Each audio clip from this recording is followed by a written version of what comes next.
This is SABA Islamic Center.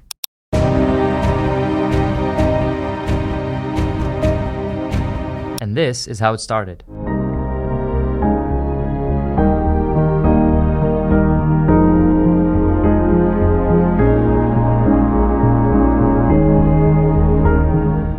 "43 years later, we speak with Muzaffer Khan, who's been there from the start. Looking at what was happening here, I said, the only way I can save my family is to be associated with the religion. Right away, I joined and became a volunteer. Before, up to 86, all the programs were done at home, and mostly it was Urdu programs. We were not introduced to other people. We won the election, so we formed the new board. The journey of SABA started, and the boom of SABA started. Welcome to the Journey Towers podcast. My name is Muzaffer Khan. I was born and raised in India, Hyderabad city, which is a very famous Shia city, which have a lot of Shia background. But I grew up in a very small town. We only had a very few families, Shia families there. So we were one of the families who. So then I did my schooling up to 12th grade in a small town called Warangal. And then I moved to Bhopal city, where I did my engineering, electrical engineering, and came back to Hyderabad. Couldn't find a job. Then I ended up going to Iran. I worked in Iran for almost 14 months, and most of the time it was all revolution. So I was there I saw the whole revolution of Iran, 78, 79. I was there and then I came back to Hyderabad, got married, and then since my wife she had already had a green card, so we migrated to US in 1980. So my journey started in America from 1980. When we came, I was married, and my wife was expecting my first baby. So as soon as we landed here, within a month she had the baby. And then I started looking for a job, found a job, alhamdulillah. And so that part. So when I came here, because of it, at the time there was no back home before we had a good at least Shia background. So I started looking at what was happening here. I said, the only way I can save my family is to be associated with the religion, because I have seen stories and heard about stories from the family and friends, and that how families got after coming to US. So when I saw it with my own eyes, I realized that the only way I can save my family, I have to be associated with it. So luckily when I came to US and I was with the family I was staying was Muhammad Bhai, the famous Muhammad Bhai who make chai in Sabah. So I was his guest, and then he introduced me to the Sabah, so-called the Shia people at the time in San Jose. And then I found out about they are trying to organize a center. Forming a Shia organization, so by the name of SABA, Shia Association of Bay Area. So I joined right away. I joined and became a volunteer from 80 to 83. Because at the time, all the majalis, all the namaz, Eid namaz, everything was done at home or in park. There was no center. So we go to some the majlis was in a Muharram time. We picked up one of the houses of a family, and we used that house as a center to invite people. So we were about 20, 30 people with families, children, everybody. All total was about 30 to 40 people. So it was easy to arrange, but then we need some help for the families to make tabarruk or nazar, clean the house after. So we became a volunteer. Then the people by 83 there were quite a bit of families. Then we decided now it's time to officially announce this organization, and then we had elections. So I became a trustee of SABA in 1983. And that's where my journey to SABA started. So, and then as you know, I'm still some part of, even though I'm not part of his main SABA board, but I'm still a very active volunteer of SABA. Nice. Alhamdulillah, yeah. It's great to see that like it's been almost over 40 years since SABA Islamic Center was founded. You said it was 79. 1979. Wow. Okay. The concept was born in 79. Nice. So yeah, backtracking a bit to you were talking about how you grew up in India and then you moved to Iran and you saw the whole revolution. So how was that like? Could you talk a bit about like the experiences you had there? Any stories you have from there? How was that like? The stories of Iran was when I went there first looking for a job in 79. It was very good. Then the revolution started. When I came back after getting so the process was we people go there, find a job, you have to get the work visa, and then we go back, and then we come back on job visa. So when I came back on job visa in 78, the revolution started. So the company who hired me, it was an Italian company, and they said, we are closing the office because of revolution. So they gave me a release that I can work anywhere. So I started looking for a job. I end up in Kermanshah, state of Kermanshah, in a small town called Bisatun. So, and then I was working there for almost a year. And then finally, because of the revolution started and ended, and Imam Khomeini was in Iran, and then at the time was everything was uncertain, and my visa was also expiring because I had a 1 year visa for work visa. Then I have to go and renew it again because companies has to, because my company was almost, the company who issued my visa was gone, so I have to go back to India. So I went back to India. So, but the thing over there I really enjoyed at the time was the people unity, and they were all in the streets and all the everywhere you go you listen to his religious songs or what you call it, and the nasheed and or war or so it was nice everywhere. It was good after.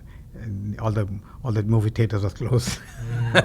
I see. So after the Shah fell, right? Yeah, after the Shah fell. After the Shah fell, the Imam Khomeini, right, came into power. Oh, and were you there during that time? Yes. How were the people? I was in Kermanshah, small town, very close to Kermanshah, because so I was away from all the activities. But the only thing you see, the only time if I have to go to Tehran, I see a lot of activities.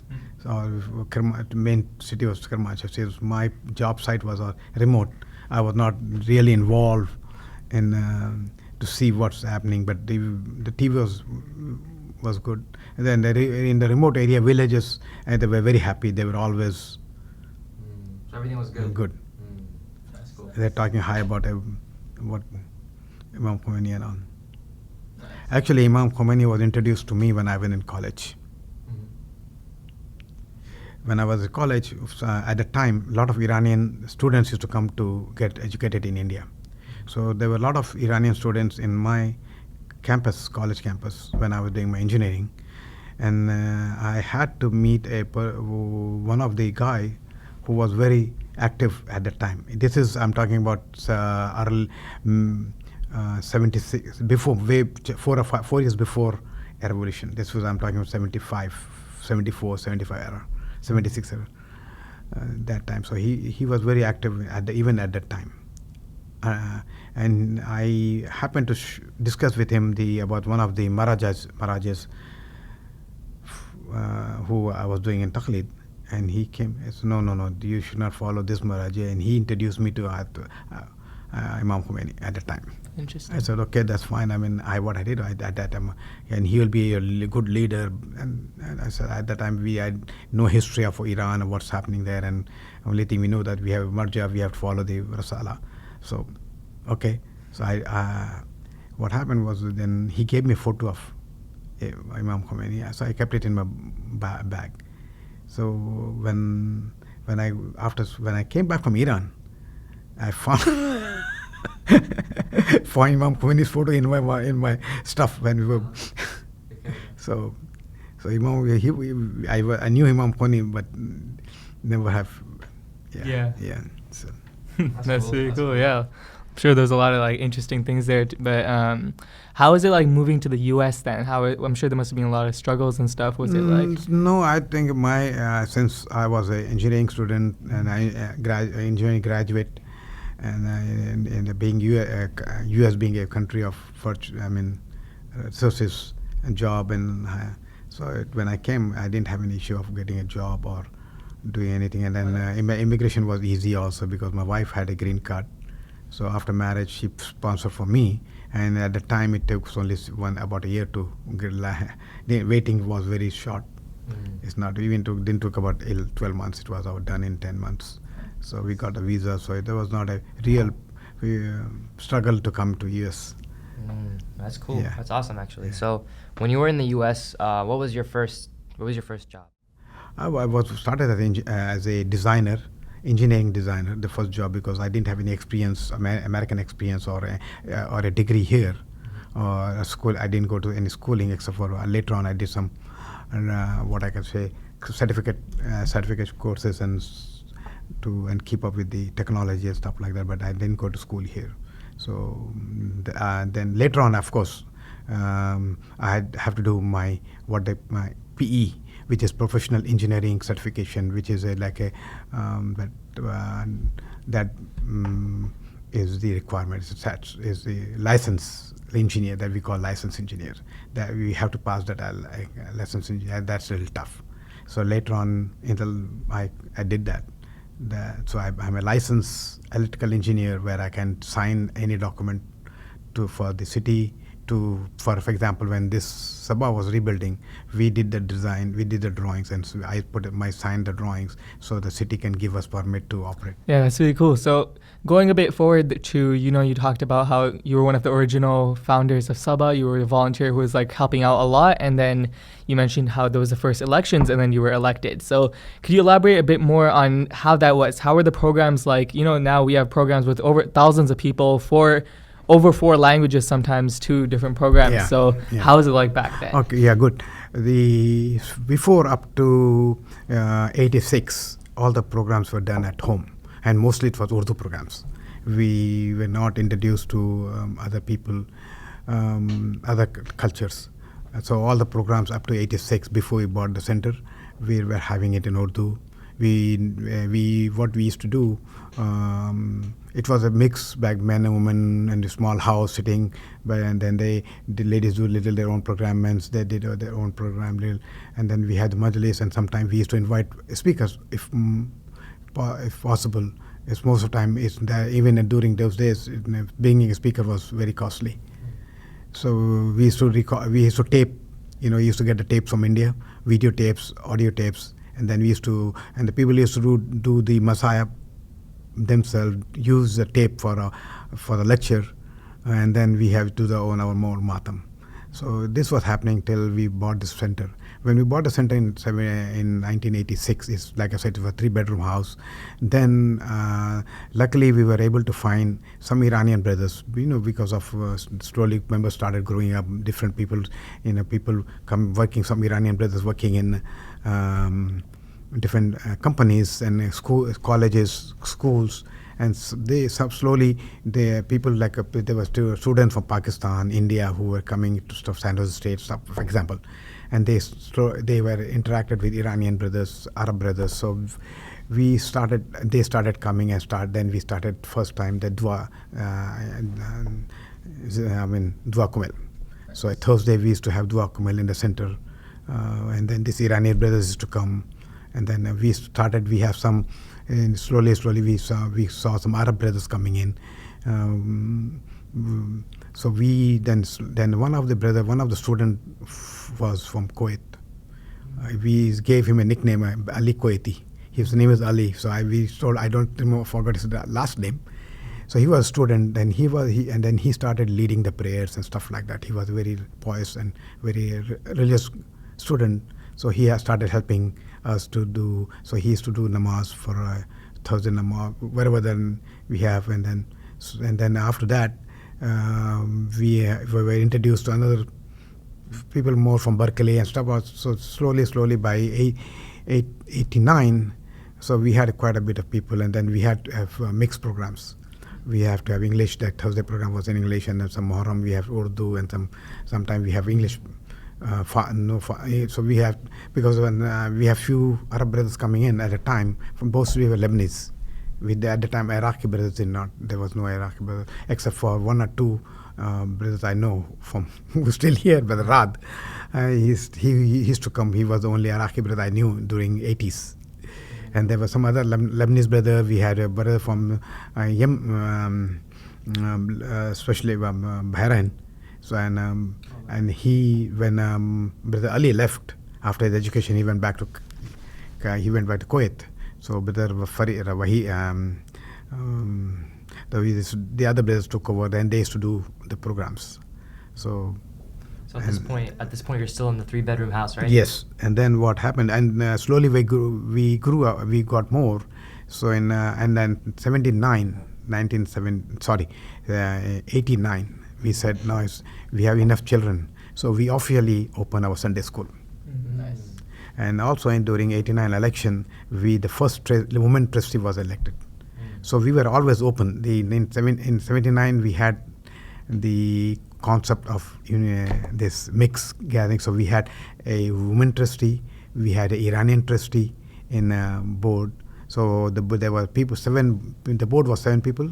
So we had mixed people of women, non-Urdu speaking and Urdu. So we had a mix of. So that was the 79 election that actually focused our center as a non-Urdu or what shall I say, multicultural. At that time we have people, majority for Iran, and there were few Arab families. And of course the major majority were for India, Pakistan.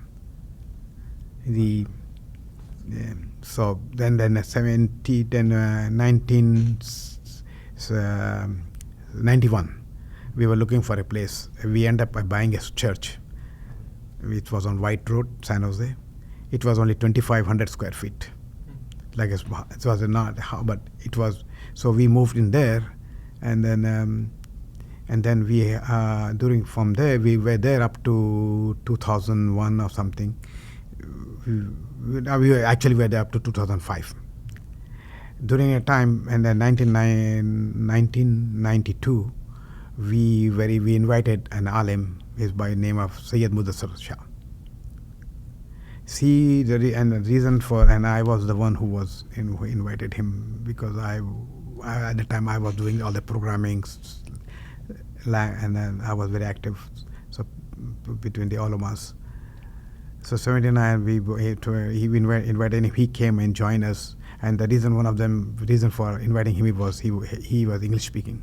He was Pakistani, Urdu speaking, and he speaks English, so he could deliver English language. So we had 2 programs at that time, during the time. So we said, because we have a population, we mixed culture, so we were focusing on English. So that was the reason we invited him to be our alim. So because he was a very good English speaker in English, he was. So and then we have a little unhappiness happen, or what shall I say? Some power struggle happened in 1995. So at that time we said, okay, we step back. Means I step back, and then. I stepped back with my colleagues who were we were like a team. So and like we at the time, I was in board. Brother Murtaza Razvi was in the board. Ahmad Aga was in the board, and then we had Brother Ahmad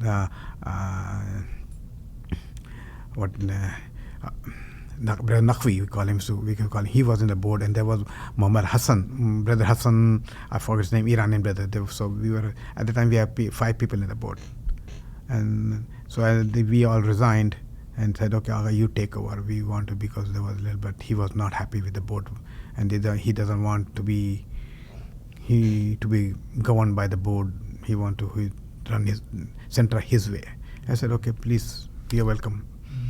And at the time, since our school was formed Sunday school was formed, and the first principal, like I say, as the first lady trustee, she was the principal of the school. She was from England, so she had a very good material from England, from the Khoja centers of schools, and all the curriculum, all the books, teacher's book. She started all that, implementing the what madrasa from England here, and then we had a very good school. And at the time, if you remember, my brother Fatima Hadi, he joined as a teacher, and then he still is a teacher. So he's the oldest teacher, Sunday school teacher in SABA right now. That's true. Yeah. So and then the school was going good, and the other family members, other teachers who were school, they were all, when we stepped down, most of the teachers also stepped down of the school because they didn't see the way the school was running was Sayyid Mudassar had some issue. So anyway, that's a bad part of the SABA side, that we stepped down, and then what happened was the center went down. There was no programs, there were no schools were problem, no attendance went down in the school. So at the time we had about 100 families, not families, but 120 membership. So membership was gone up. So people, they started questioning, what happened? Why is the center not? Why is the center Sunday school? That's why the programs are not happening. And they came back and said, let's form a committee. Let's form a new group. So we form a new board, new group of people who want to take care of center. So we had another election in 99. 98, sorry. Somewhere in 98, we had an election.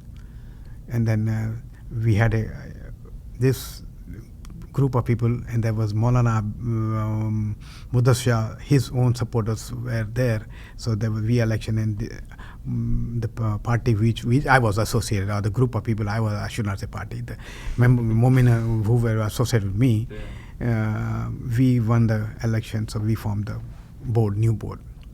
And in that board, the people, there were two trustees who have past history, but then there were other people who were new in the board, and then they were at the time of 95, they were supporting Sayyid Maulana Mudassar. They were supporting. So when they joined the board, when they find other problems in the accounting and all kind of different, they said no, we cannot live with this. So we had another way. In 99 we have another every year. There should be election every year or every 2 years. So in 99 when we had a general body meeting, and this proposal was put forward that whether we want to keep Sayyid Mudassar Shah as a resident alim or let him go. So we voted by 63%, membership voted for 63% that we want Mudassar Ali to leave SABA. So he was let go, and then he went to form his own center with the name of Azza, which was in Milpitas. So, and then what happened was, when we were without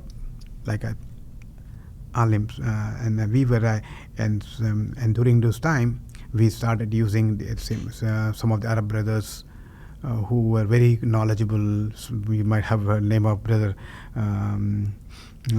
So they were supporting us basically to doing the namaz, English programs, and of course during Muharram we were inviting speaker from. So we were running the program very good, but we wanted to have an alim.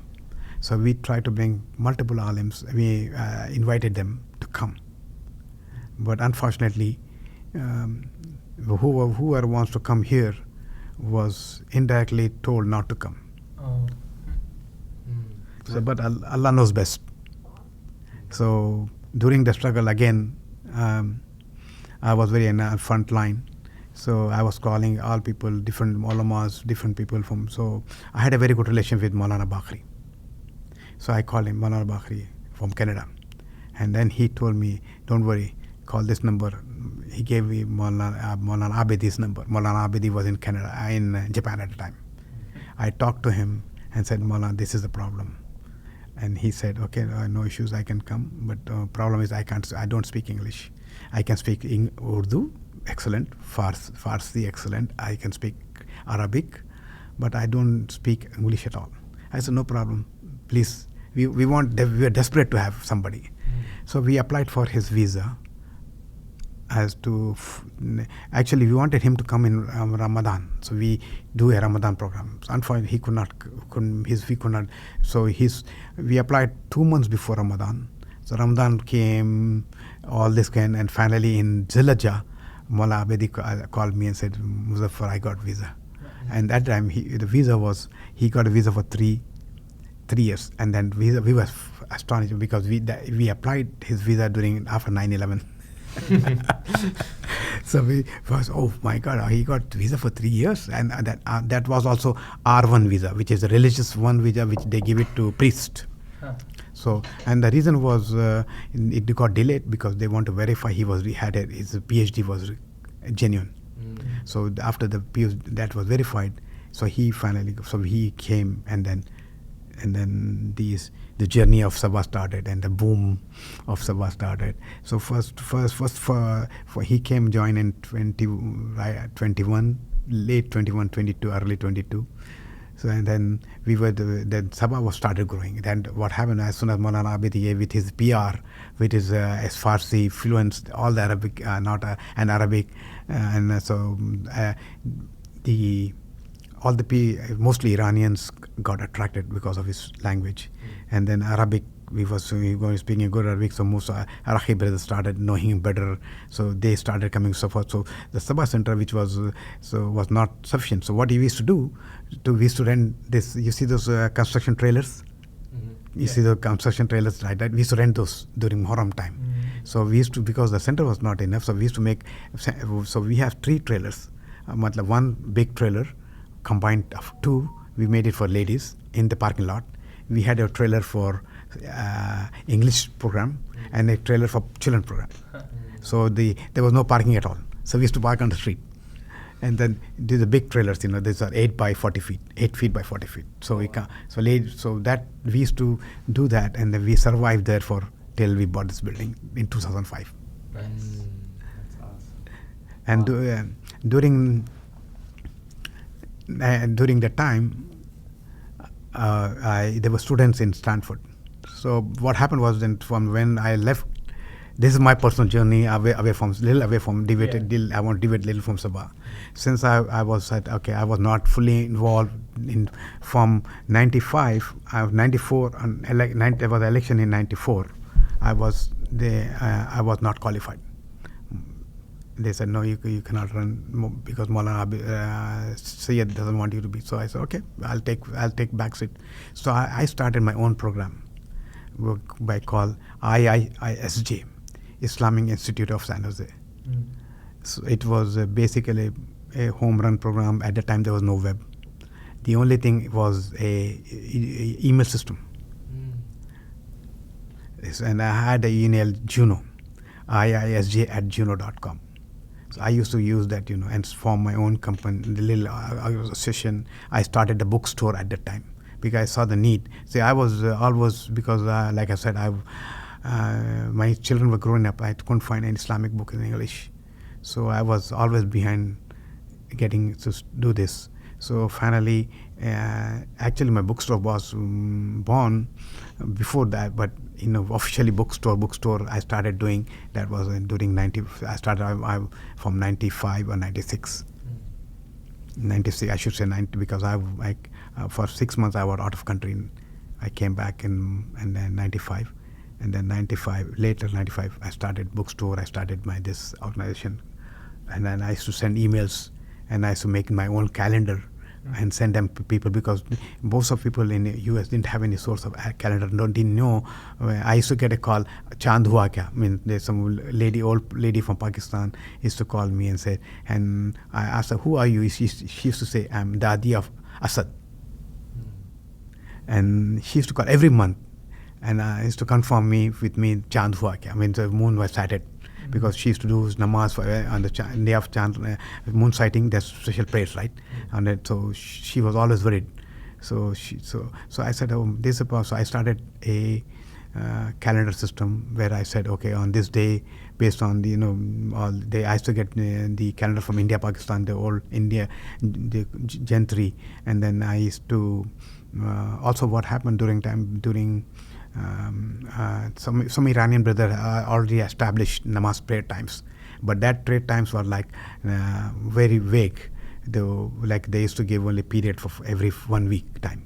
We have to adjust them every week because I had that booklet, I had other materials, so I started making a calendar for every month, and I used to post them, and I say, okay, this day of this month you have to do this amal. I used to look at Mafati, and I had these books, Mafati and Mafati, all these books, because Bookstore, that helped me. So I started this calendar, and then I started a program, ask a question to alim. So I used to get questions, and then I used to call. That's why I had a good relationship with most of the alims, because I used to call them, Aga, this is a question from one of my membership.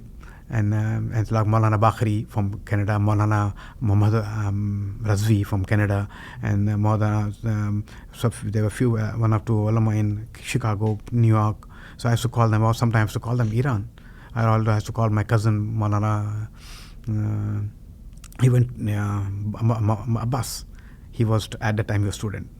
So I used to call them and ask them questions, and I needed an answer. So I used to call, people used to ask me questions. So if I knew based on, because I had the risalas of all the ulama, all the marajis at that time. I had the risala of Khomeini, I had the risala of Sistani, Golpaikani, all major marajis. I had all the risalas. So I used to look, and if I was not able to answer, look based on the marajas fatwas, then I used to call ulama and get the answer, and I used to reply them.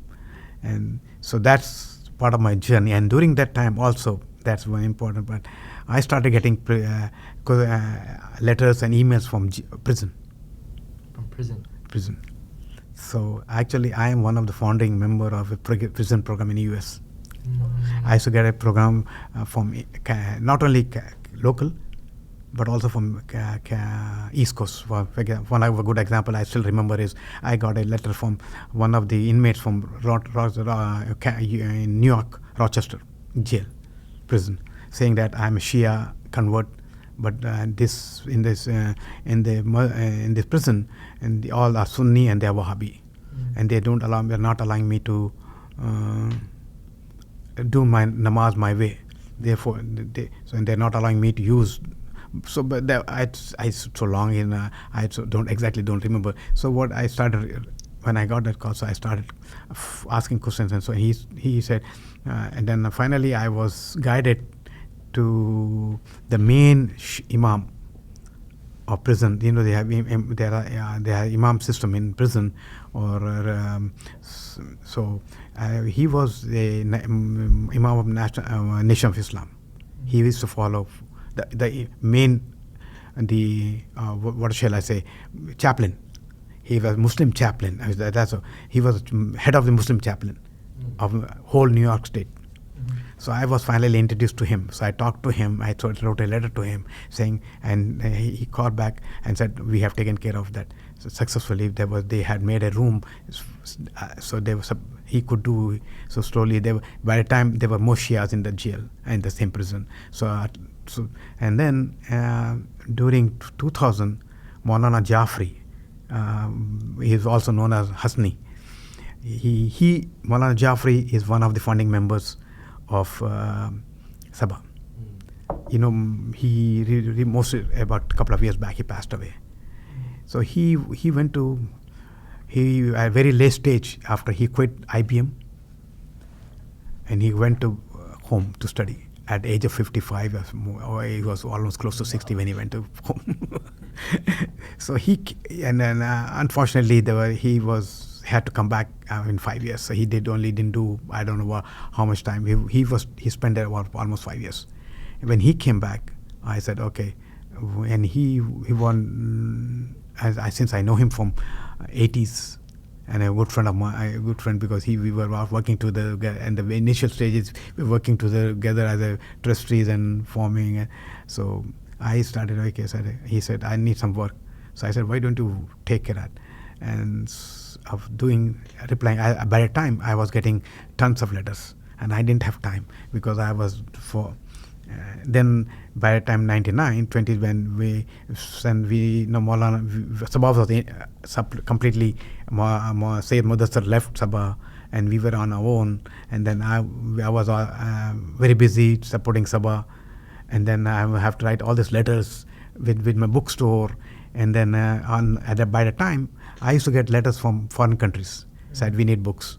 So and one good example is I got a letter from Malaysia saying send me books. I'm a Shia convert, but in Malaysia is a Shia religious band. We cannot send books. So she said I work for an attorney. He is a Hindu. So can you send my books to him? So I sent the books, Shia, all the books to him to Malaysia at his office address, so she could get it. So I was getting busy. So when I saw a good opportunity to use Maulana, and this Maulana Khamar Husni was very educated. He is very educated person, and he was on top management in IBM before he left and took home. So I said, okay, why don't you take care of this answer? So he started, and then I provided him I was able to get a car for him. I started announcing, so anybody can donate a car. So we got a car. So we got a car for him, and I got a computer for him, everything. So he started writing, and so he established the prison program. And then he used to visit till most recently. He used to visit all over he used to drive all the way from here to Washington State or to Nevada or Arizona and visit all the prisons. And then during time I was able to support all his activities because of a bookstore. So my bookstore was making money because at that time there was no web, so a lot of people were buying books because that they need some books. So I was able to support him. Then when Maulana Abidi came, and I thought we need some help from SABA. I cannot support. I mean, it's getting too big. It's become because now he's not his local presence is being interested. So then Maulana approved it. So then that was taken over SABA's prison program. Alhamdulillah, now the SABA prison program is now joined with Second Chance, and then is now is a US base. So that journey. So then when Maulana Abidi came, and then by the time at the 20th web started. So and then I didn't see a need to continue my organization because now everything can be on the web, everything can be accessed from the web, and the centers became more active. Centers got more things. SABA became very active, and SABA started making calendars. SABA putting down emails, programs, and also I said I don't see a need, and the people can now ask on the web all the questions. So I backed up, and then because I was getting more involved in SABA because of now, so that I put an end to my organization and gave my full time to SABA. And so there's the one, and you so now see it. And during a time, I used to also travel to Stanford when your dad joined. So we used to adopt there. We have a couple of students. We have quite a bit of students there. But out of that, we used to get 10 students, about 10 students from Stanford to Shia. They were somewhere local, somewhere foreign students from different countries. Shia. So I used to go there and do a little program for them. So most of them right now we have I know whether you know Dr. Shariar Hydari. He was one of the students I was introduced. He was the one based on I was introduced to him, and I started meeting him, and then his brother cousin Umid joined, and your dad joined, and then there was another student Ali, Dr. Ali, and then slowly they became. Then they Shariar bought a car. So they used to come to SABA regularly, and we used to call Shia Mobile. And that's how I introduced to your dad, and And then I went, also Maulana Salim. I mean, he became a principal of SABA because I thought somebody need to have a principal. So we introduced him, and he took SABA. And then in one time I told your dad, you need to go to home to study. I was just giving because I told you you can have good lecture, you have good background of Islamic studies, you went to learn Arabic to Syria, so you are a good candidate. At that time, there was a program in Iran for a student from US or Europe, a 2 years program, so that at least they can give a little bit of like this program, so that they can go back and. Especially there were a lot of black Shia Americans who were they want to learn. This program was started for them. So I said, why don't you go and? So that's what I always feel happy that I was able to. So I feel three more. I feel proud that I see Maulana Salim. And then there's now SABA flourishing to this end, and I feel proud that I was happy that Allah gave me this opportunity to invite Maulana Abidi, because if I have not called, if took the step to, we don't know what we could have, SABA could be like now. Yeah. And then the prison program that's spreading with now so many. So that's my journey, and now I'm still. I call, there's back home. There's a saying. There's a post in the government, minister without portfolio. Mm-hmm. Means as he's a minister. They make it because of political parties. They have to have. So they make you minister, but then you don't nothing. You are a PR. Yeah. So I'm like that. Oh, no, brother. I think so. That was what you just said. Is mashallah. It's very accomplished. You have quite a big portfolio, mashallah. So you should be very proud of what you've established. But in the back of my head, I've been thinking, right. So it's just to backtrack a little bit. So Maulana Abidi comes, right. For me, I moved here about 5 years ago. So I was in the boom of SABA, as kind of towards the peak. Well, not towards the peak, but growing. SABA was growing. From when I joined till now, there was a lot of growth. So maybe could you talk a little bit about when Maulana Abdi arrived, how his mindset, because I know he has a really forward-thinking mindset, and he's really has a lot of... This is the best part of SABA. Mm-hmm. The membership is always, because we have very educated membership, we were always looking for forward thinking. Mm-hmm. Even during when we invited Muzaffer, the reason we invited him was because of his speeches, his very good speeches. He was a very good orator. Plus, he is a good English orator, and he was a forward-thinking person. So he looking at his because before we invite him as our resident alim, he was coming here and giving speeches. Mm. So he was giving good speeches, so people were getting very happy with him and with his. So that's why SABA was always on the front end of forward thinking, and that gave Maulana Abidi a boost also, because when he started the program, everybody backed him 100%. Mm-hmm. There were no resistance for him to do it. So that's the peak. So and plus Maulana Abidi is a person where he always even though he takes criticism, he takes the criticism positive. Mm-hmm, that's true. And then he always wants somebody to to support him, then not to fully agree with him. So we always have argument, this and that, for blah, blah, blah. Especially when we buying this building, we had many thoughts. Buying this building at the time, our membership was split. We were very low membership because of membership split and became Azza Khan Azara. And then this one, so I was saying, plus all the expenses was there. And when you're buying this building, and how can we support? So there was always, but we always said, Iyaka na'budu, Iyaka nasta'in. So we believe so Allah.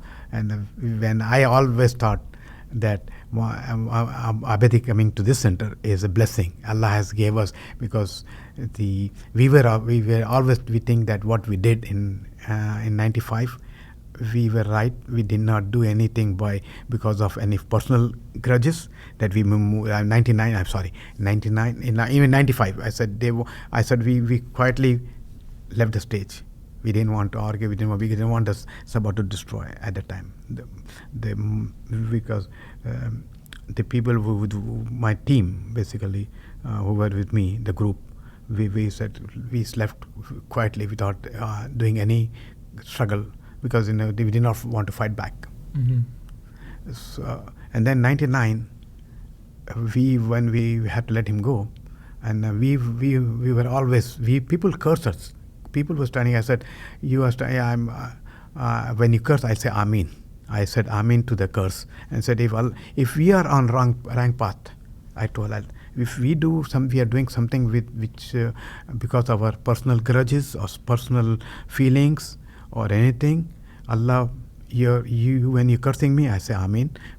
And that was, and I said, Allah knows best. We have done what we thought best for the community, and then I said, if Allah, I told Allah, I prayed, I said, if you think that we have done something wrong, then close the center.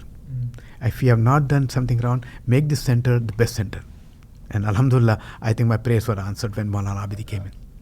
So I think Maulana Abidi is result of my dua when I asked if we are right, make the center the best, or close it down. So Maulana Abidi, we had some up and down because when we bought the centers, and Maulana Abidi, man of charisma, so he can. Yeah, That's cool. that's really cool. So yeah, there are definitely a lot of challenges that you went through, a lot of struggles and stuff, but there's a lot of great work that came out of it. People started from day one when Maulana Abidi came. When they saw him, his reaction, his relationship, his body language, and in one example, Maulana say Muzaffer, he used to come. He used to wait at the front of door. He didn't even open the door till we come. Volunteers come and open the door, then he comes inside, even though he had a key for the center. It was against his power that to open the center. Maulana Abidi, when people came, one day we saw Maulana Abidi vacuuming the hall, and people said, who is this guy? Yeah. So when you see when he's working and Alim working hand in hand with membership will follow. We don't see, and he broke the barrier between Alim and Mukhalid. So children used to run around. My son Mustafa, he used to put hand around his hand, and they used to play with Maulana Abidi. What they call? I don't know what they call in Iran. Forget the name they call. We call in India kabaddi. The game that. The zoo? Is that Zoo. Yeah, they used to play in the main hall. Yeah. So that's one reason. So people started helping. Supporting the center. That's awesome. So I just had a question regarding a little bit, again, backtracking about your bookstore. So we know that in SABA right now we currently have the Kisa Foundation, right? And they make a lot of books. And you used to have a bookstore. So did you potentially have any role in establishing that, or could you talk a little bit about that? I didn't play a role in that, but I'm part of the Kisa board. I'm a secretary of Kisa board.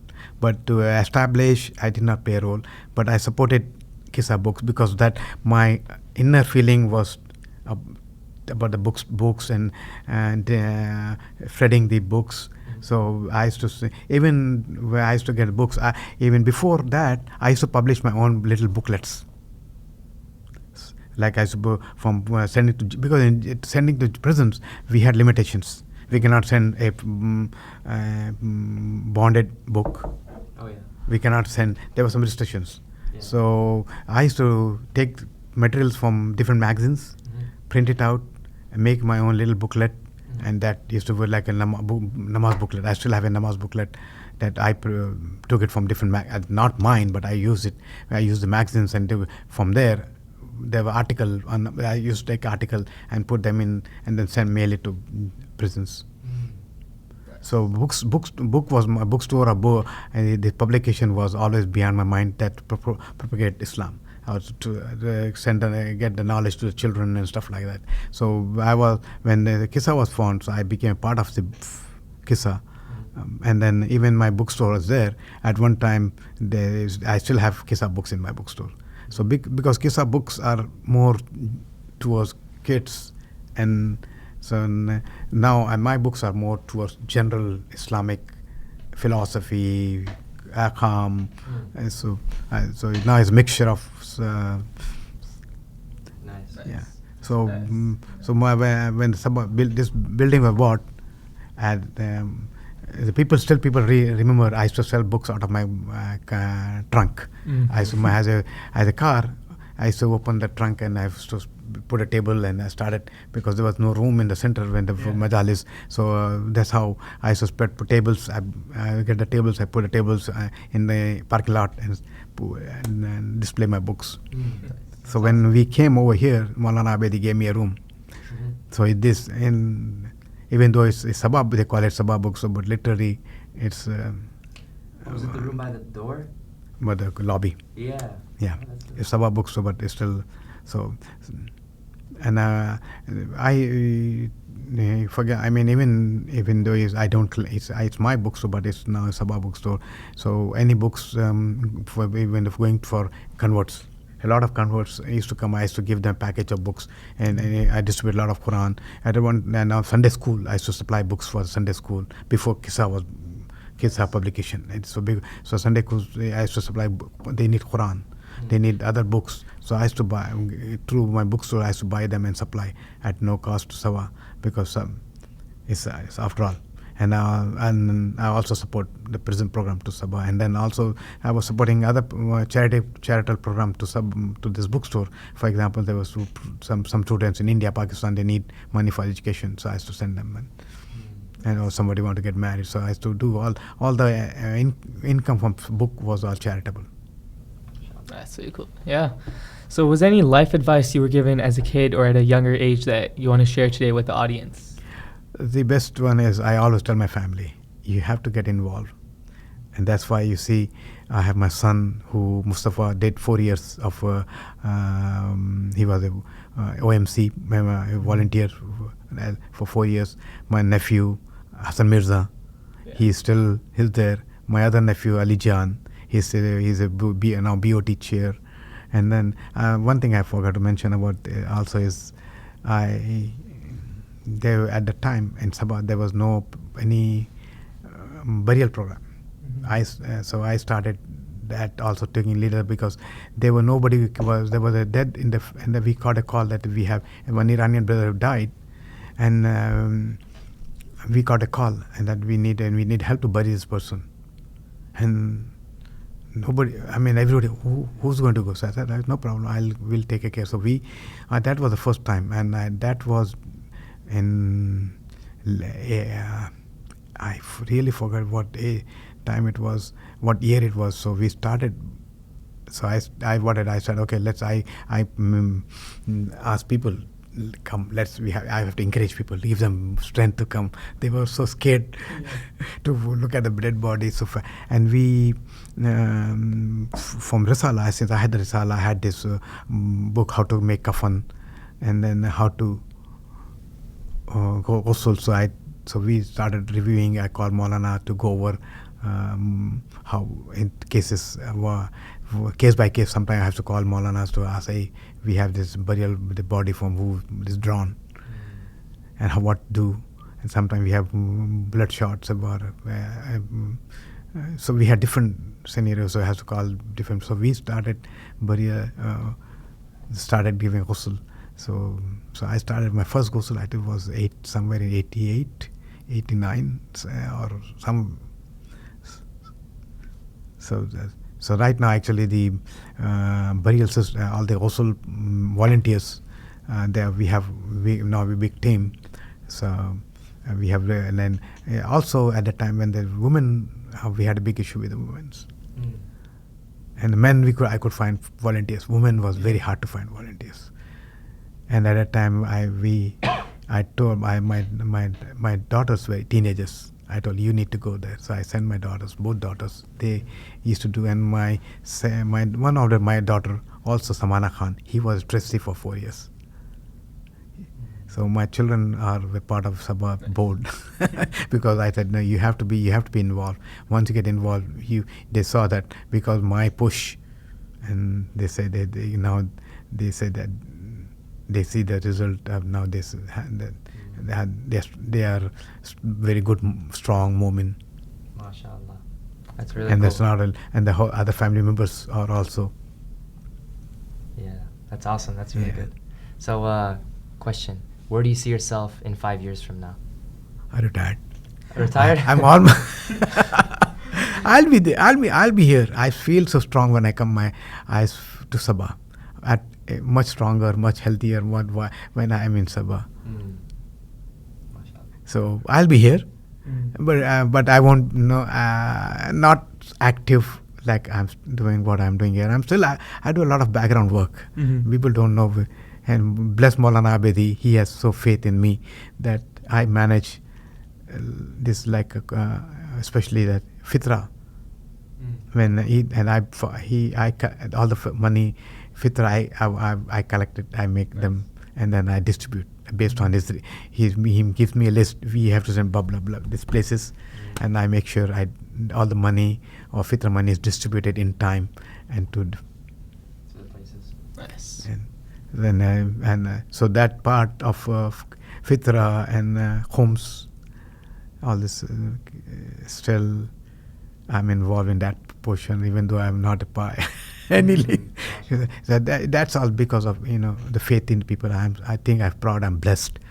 I'm very blessed to have people have faith in me, so that they don't want to question when I open the cash boxes and collect the cash, and then make a list of my money, and then I feel proud that I am like Amin of Sabah.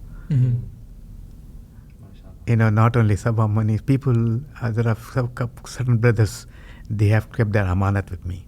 I have a lot of wills. People gave their wills to me. I'm the will man, their will and the will keeper, and then I'm some trustees for some of the will. They put my name as, so that's a blessing Allah has provided me. That's really great. Yeah.